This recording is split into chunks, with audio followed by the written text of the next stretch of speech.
প্রিনোন চ্যানেলে সবাইকে স্বাগতম জানাচ্ছি। আজ আমরা মোটরসাইকেলে করে হবিগঞ্জ থেকে বাহুবলের মধুপুর চা বাগানে যাব। আমরা সাধারণত শ্রীমঙ্গলের চা বাগানগুলোতেই বেশি ভ্রমণ করি, তবে এই চা বাগানে খুব কম টুরিস্টদের আনাগোনা থাকায় আপনারা নীরব প্রকৃতির মাঝে সময় কাটাতে চাইলে মধুপুর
পথেই একটা পাহাড়ি ছড়া দেখতে পাবেন।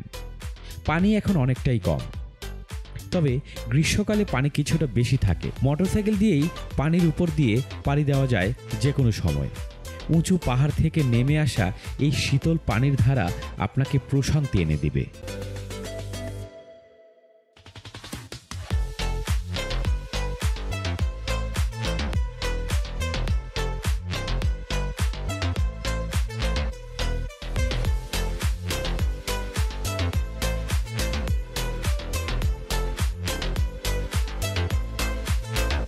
আমরা কিছুক্ষণের জন্য বিরতি নিয়ে প্রকৃতির নিস্তব্ধতাকে উপভোগ করি।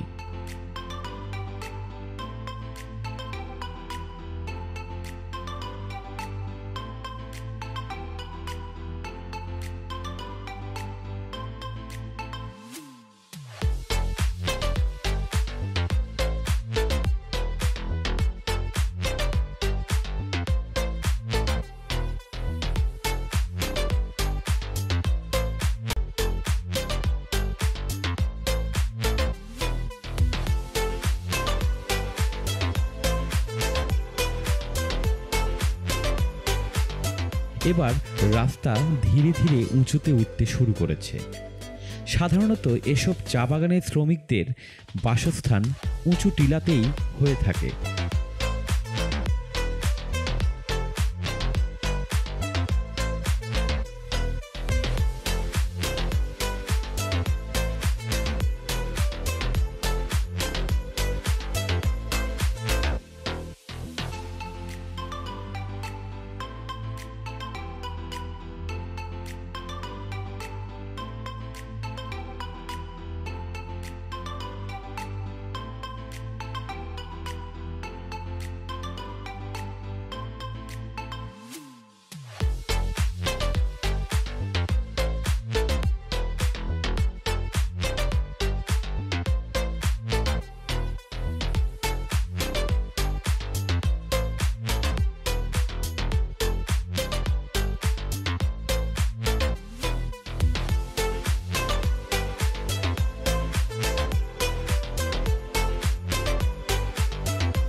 আমরা পৌঁছে গেছি স্থানীয় টিপরাদের বাসভূমি কালীগুজ্জা গ্রামে।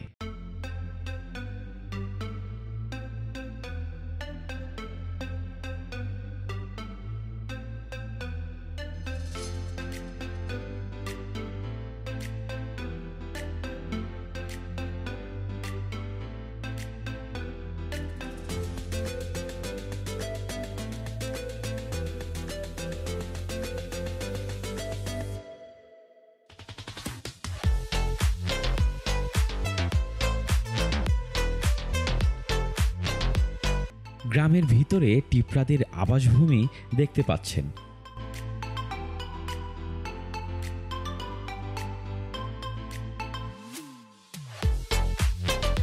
তখন দুর্গাপূজা চলছিল।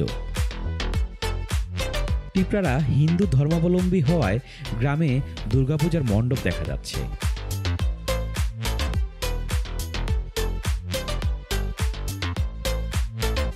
গ্রামের শুরুতেই সবুজ নামের একজনের দোকান রয়েছে। ও আমাদের পূর্ব পরিচিত, তাই সবুজের দোকানে বসে কিছুক্ষণ সময় কাটাই। আর এখানেই দেখা হয়ে যায় গ্রাম্য চিকিৎসক মহেশদেব বর্মনের সাথে। অজপাড়াগাঁয়ের স্বাস্থ্যসেবার অপ্রতুলতার মাঝেও তিনি গ্রামের মানুষকে তার অভিজ্ঞতাকে কাজে লাগিয়ে চিকিৎসা সেবা দিয়ে আসছেন। আমার নাম হচ্ছে মহেশদেব বর্মন। মহেশদেব বর্মন দাদা একজন গ্রাম্য চিকিৎসক। উনি কোনো MBBS এর ডিগ্রি না নিলেও ঔষধ কোম্পানিতে রিপ্রেজেন্টেটিভ হিসেবে দীর্ঘদিন চাকরির যে অভিজ্ঞতা, সেই অভিজ্ঞতা থেকে উনি একটা ডাক্তারির উপর মানুষের সেবা করার জন্য কিছু অভিজ্ঞতা অর্জন করেছেন। সেই অভিজ্ঞতা থেকেই এই এলাকার না শুধু এখানকার আরো কয়টা গ্রাম, যেমন কালকে কয়টা গ্রামের লোকজন আপনার চিকিৎসা সেবার আওতাভুক্ত? 16-17টা গ্রামের চিকিৎসক বৃন্দাবন চা বাগান, মধুপুর চা বাগান, মুরাগাঁও, তারপরে আদিপুর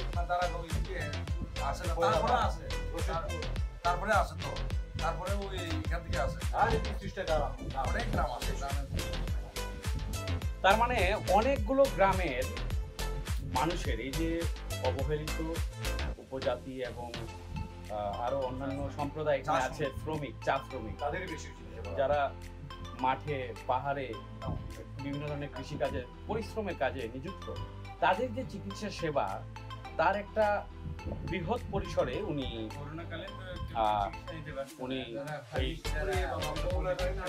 করোনাকালীন সময়ে উনি এই যে সাপোর্টটা দিয়েছেন। বিদেশ থেকে অনেক রোগীরা আছে,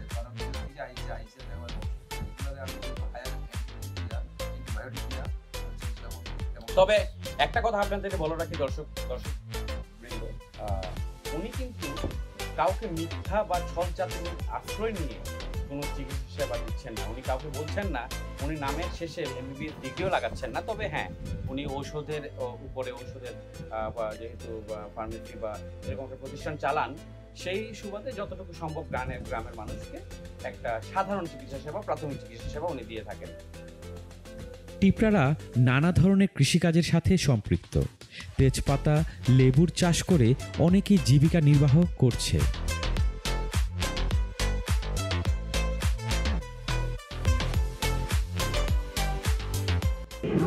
2000 লেবু কখনো 5000 থেকে 8000 টাকায় বিক্রি হয়, আবার 2000 লেবু 2000 টাকায় বিক্রি হয় সস্তার সময়ে।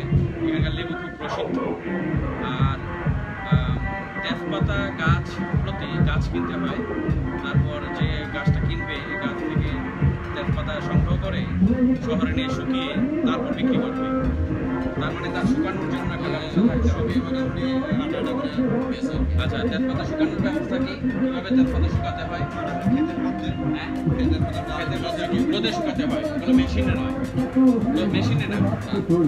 আচ্ছা, রোদে শুকাতে হয়।